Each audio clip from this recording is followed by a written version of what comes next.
केंद्रीय मंत्री शिवराज सिंह चौहान ने मीडिया से बातचीत करते हुए कहा कि आज देश भर में व्यापार और उद्योग जगत के प्रतिनिधि हमारे यहां आए हैं और एक स्वर में एक राष्ट्र एक चुनाव का नारा बुलंद कर रहे हैं। समाज का हर वर्ग अब आगे आ रहा है। सब ने संकल्प लिया है कि चुनाव एक साथ होने चाहिए।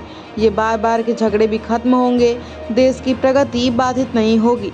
आरजेडी नेता तेजस्वी यादव के खिलाफ एफआईआर पर उन्होंने कहा कि प्रधानमंत्री देश की जनता के दिलों में बसते हैं। देश और दुनिया उन्हें सम्मान की नज़र से देखती है। ऐसे में अपमानजनक शब्दों का प्रयोग बेहद निंदनीय है। देश देख रहा है। सुनिए इसके अलावा उन्होंने क्या कुछ कहा है। व्यापार और उद्योग जगत के प्रतिनिधि यहाँ आए और एक स्वर से एक राष्ट्र एक चुनाव का नारा बुलंद कर रहे हैं। ये लगातार होने वाला चुनाव देश की प्रगति और विकास में सबसे बड़ी बाधा है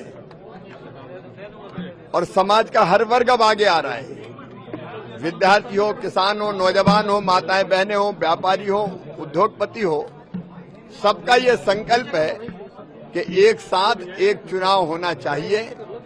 ये जो बार बार के झगड़े भी होते हैं वो सब समाप्त हो जाएंगे। देश की प्रगति बाधित नहीं होगी। लॉन्ग टर्म के फैसले लिए जाएंगे। स्कूल चलेंगे नहीं, वोटर लिस्ट बनाने के काम में ही लगे रहते हैं। पुलिस कानून व्यवस्था की स्थिति को ठीक करने में लगी रहेगी। एक साथ एक चुनाव राष्ट्र हित में है, इसलिए होना चाहिए। आज देश का हर वर्ग कह रहा है। प्रधानमंत्री के लिए अपमानित शब्दों का प्रयोग करें तेजस्वी यादव ने। एफआईआर दर्ज हुई है गढ़चिरौली महाराष्ट्र में।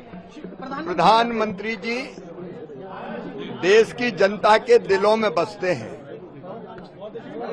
सारा देश और दुनिया उनको आदर और श्रद्धा की नजरों से देखता है।